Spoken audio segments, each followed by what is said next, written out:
Okay, so there's actually more to talk about this one example. This obviously is not going to be comprehensive, just like the last one, but same example as the first one, sleeping enemy tank, enemy team, your team, and we're actually going to move the point from here to like somewhere back here. So let's say your blue team is defending and red team is attacking.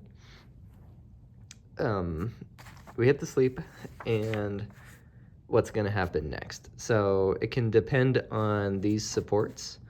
One of my teammates suggested, what if there's a Kiri and a Lucio?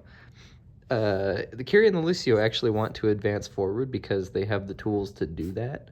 Speed Boost and Suzu are two very good advancing tools, which they're probably going to do on this ball. So let's say you sleep the ball, and so I'm going to say this from the blue team perspective first. So you sleep the ball, you start damaging him, you don't worry about anything I talked about in the last video, but you start damaging him. Or actually, no, screw that. You're getting the sleepy and you don't know what to do. Say the Suzu from Yakiri comes out immediately, wakes up the ball.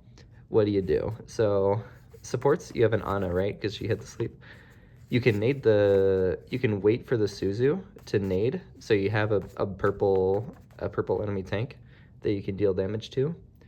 Or what happens a lot in lower ranks where the Ana isn't quite as patient, she'll sleep and then immediately nade, and then this Kiri will Suzu. But we'll talk about that in a second. So let's say sleep, Suzu, they keep going, then you nade the ball. If the ball keeps going forward, which is probable, the DPS can damage him, but ball is really tanky, so he might get away, maybe not. But he's gonna be wounded no matter what, and he'll end up going this way or something to a health pack or whatever. Maybe the Lucio joins him, maybe not. It doesn't really matter, but since this ball is here, he's no longer a threat. So this tank can actually go forward and ravage the backline here. So balls move this way, your tank can go up this way, get a free pick on one or two or more, ideally more, but one is more than enough, honestly. Get a pick on the DPS. That's one less DPS you have to worry about. If the ball's still out, you can look for a second pick. If you can get it, great. If you can't, whatever. The ball's probably going to be coming back. Try to get your backline. This guy has to be very aware of where this ball is going to be, because these are now free targets if you're up here. So this guy has to keep his ears on and listen for when the balls come into the backline. You can get a hook, charge, knife, whatever tank you're playing. Use your tools to kill this guy. You probably won't kill a ball if he wants to go back this way, especially if the Lucio's with him. They just have speed boost. But yeah, like once this tank is, you've wounded this tank, so you can advance and make a pick.